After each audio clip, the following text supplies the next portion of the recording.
The grand hall was unnaturally silent, as though even the air itself had frozen in anticipation of what was about to be said.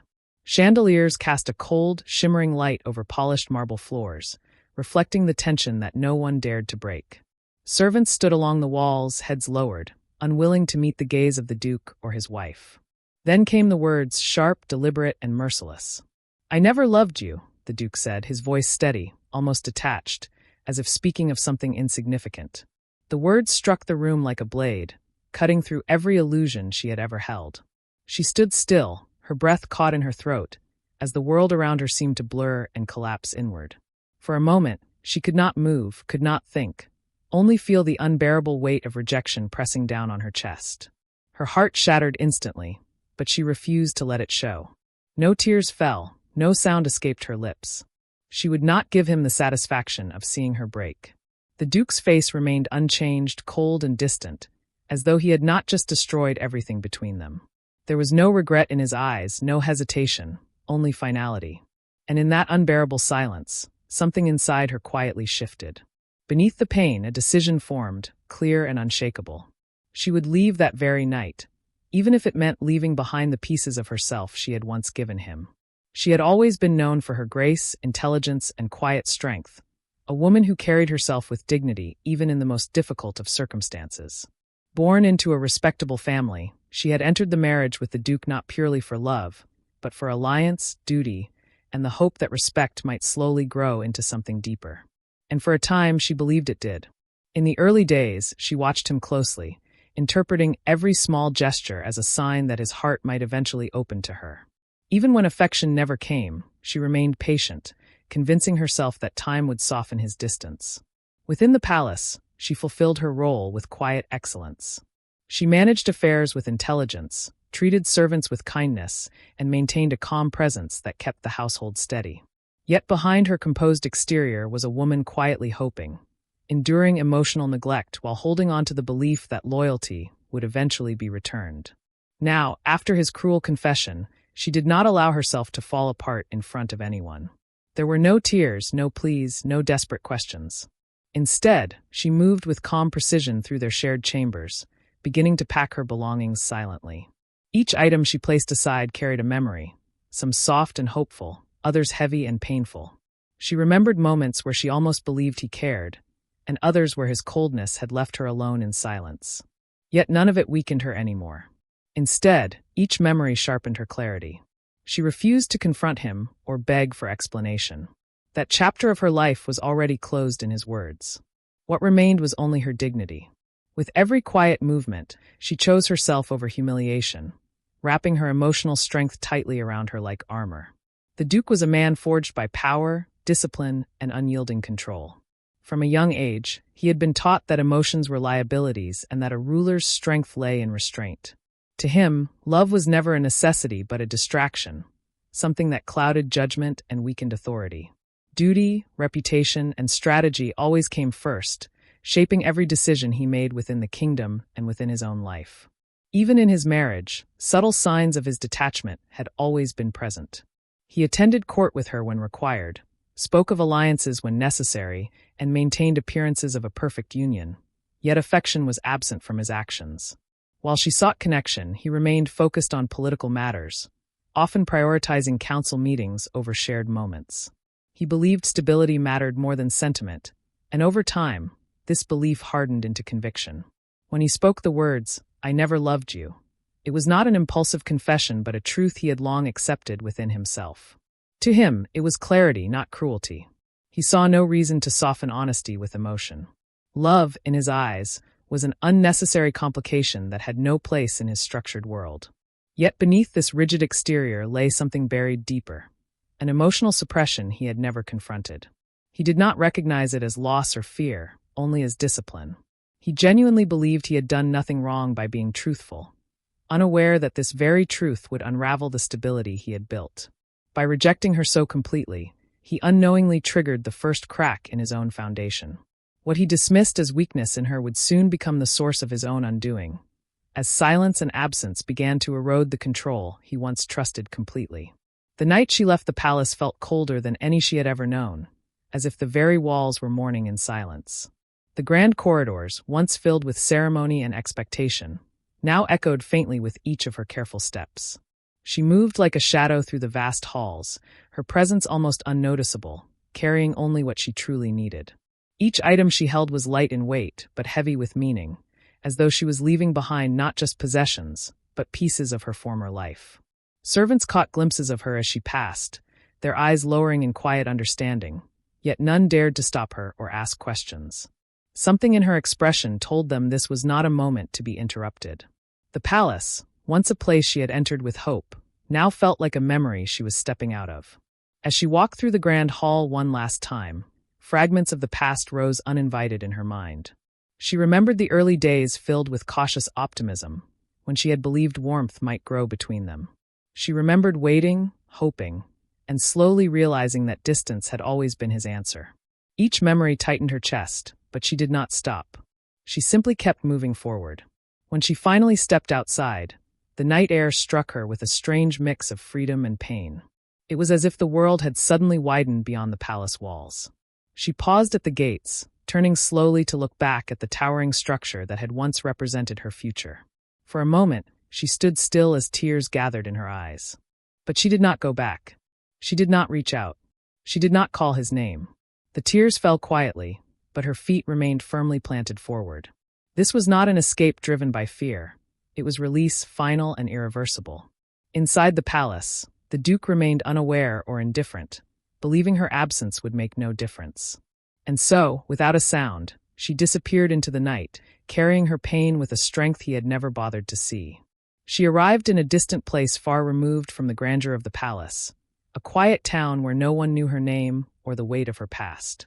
The streets were smaller, the buildings modest, and the air carried a stillness that felt unfamiliar yet strangely gentle. At first, everything felt overwhelming. Without servants, titles, or protection, she was left alone to face a world that demanded strength in ways she had never experienced before. Loneliness crept in during the quiet nights, and uncertainty followed her like a shadow during the day.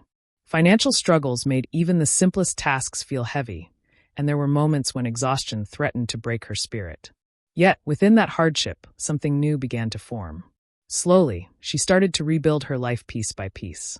She found small work, using the education and discipline she had once applied in the palace to help others in practical ways.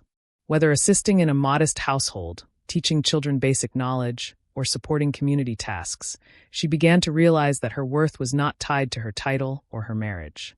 Each day of effort became a quiet step toward independence. The contrast between her former life of luxury and her new simple existence was sharp and often painful, yet it also carried an unexpected sense of healing. In simplicity, she found clarity. In struggle, she found strength. For the first time in years, she was seen not as a duchess or a symbol of alliance, but simply as a person. Kind strangers offered her respect without expectation, kindness without condition, and conversation without judgment. These small moments began to mend the fractured pieces of her identity. Gradually, her sense of self-worth returned, not through validation from a title or a man, but through her own resilience. She was no longer defined by the palace she left behind, but by the life she was courageously rebuilding with her own hands and heart. Back at the palace, the Duke initially felt nothing. The morning after her departure passed like any other day, filled with meetings, reports, and obligations that demanded his attention. He assumed life would continue exactly as it always had, structured, controlled, and undisturbed. In his mind, her absence was insignificant, a detail too small to disrupt the order he valued so deeply. But slowly, subtle changes began to surface. It started with silence in places he had never noticed before. The empty chair during quiet hours, the absence of her footsteps echoing through the corridors, the lack of her presence in rooms that once felt balanced. Meals felt colder, not in temperature but in atmosphere. Conversations among servants grew softer, as if something unspoken had settled over the palace.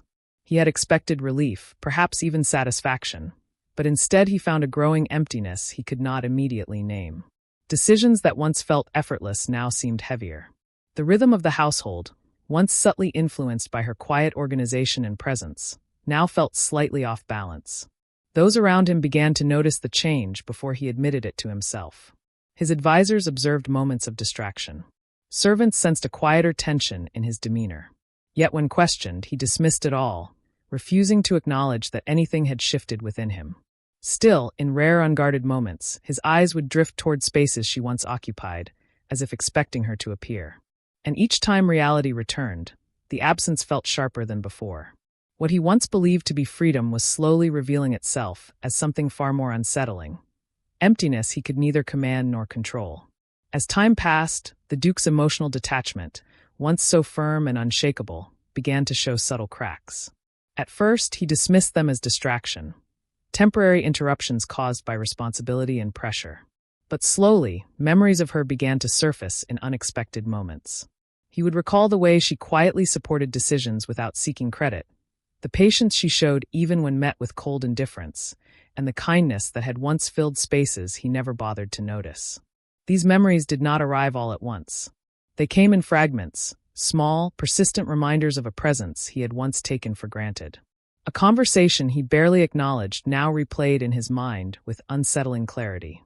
A moment of concern she had shown, which he had ignored, now felt heavier in hindsight. For the first time, he began to question the very foundation of his beliefs. Was emotional distance truly strength, or had it always been a carefully disguised form of emptiness? The idea unsettled him more than he cared to admit. The palace itself began to feel different. Not because it had changed physically, but because her absence had removed something invisible yet essential. There was a warmth she had carried into every space she entered, a quiet balance that had softened even the most rigid corners of his world. Without it, everything felt colder, more rigid, more hollow. His authority remained untouched. People still obeyed him, meetings still followed his command, and his position remained secure. But internally, something was shifting. A sense of loss began to grow quietly within him, unfamiliar and difficult to name. Yet even as this void deepened, he resisted acknowledging it. To admit regret would mean confronting emotions he had spent his entire life suppressing. So instead, he buried it deeper, convincing himself that nothing had truly changed. But beneath that denial, the beginning of his emotional downfall had already taken root, quietly and inevitably. Eventually, the truth he had long avoided begins to surface in ways he can no longer ignore. It starts with reports from his advisors, then subtle shifts in the political landscape that he once controlled so effortlessly. Alliances that were once stable begin to weaken, not because of direct opposition, but because her quiet influence is no longer there to balance negotiations and soften tensions. Her presence had not been loud, but it had been essential in ways he never acknowledged. As days pass, he realizes that her role in his life was far greater than he ever admitted, even to himself. She had supported him emotionally in silence, steadied moments of uncertainty, and unknowingly strengthened his image among those who respected the stability of their union. Without her, gaps begin to appear in both his personal and political world. This realization strikes him harder than any external challenge ever could. For the first time, he is forced to confront the possibility that she was neither replaceable nor insignificant. The idea unsettles the very foundation of his beliefs, shaking the certainty he once held about control and emotional detachment. In quiet moments, he replays memories he once dismissed, now seeing them with painful clarity. Her patience, her presence, her unspoken understanding, all of it returns with new weight. And with it comes a question he has never allowed himself to ask: whether what he called strength was actually lost disguised as control. For the first time in his life, he is forced to confront emotional truth he has long buried, questioning not only what he lost, but what he never allowed himself to feel. Driven by a growing sense of confusion and an emotional unrest he can no longer suppress, the Duke finally makes the decision to search for her. At first, he assumes it will be simple: find her, bring her back, restore what was lost. But the world he steps into offers no such certainty. The places she once belonged to no longer hold any trace of her presence. She has already moved beyond the reach of his influence, leaving behind no clear path to follow. Each inquiry, each lead, only deepens his realization that she is not waiting, not lingering, not hoping for return. Instead, she has built something new, something independent of him. With every failed attempt, the truth becomes harder to deny. She has truly moved on. This realization unsettles him, turning confusion into desperation and gradually eroding the control he once prided himself on maintaining. Whether fate allows them to meet again or keeps them forever apart, the truth settles over everything with quiet certainty. The Duke finally understands that he lost her the very moment he spoke the words, "I never loved you." There is no undoing that moment, no returning to what was broken so deliberately. If their paths cross again, it is no longer as husband and wife, nor as equals in emotion. She stands before him transformed, calm, distant, and unrecognizable from the woman he once dismissed. The softness he took for granted has been replaced with strength he cannot influence. And if they never meet again, then his regret becomes something far heavier, an endless silence filled with everything he failed to say and feel in time. In both outcomes, the balance of power has shifted completely. The one who once walked away untouched now carries the weight of loss, while the one who was rejected has already stepped into freedom he can never reclaim.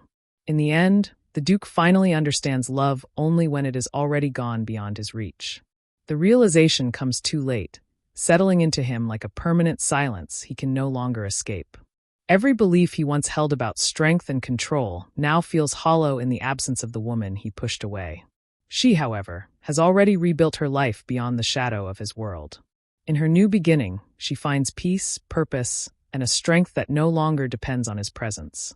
The story closes on a painful contrast, his regret growing heavier with each passing moment, while her heart moves forward in quiet freedom. He meant his words when he said he never loved her, but life ensured he would live with them forever.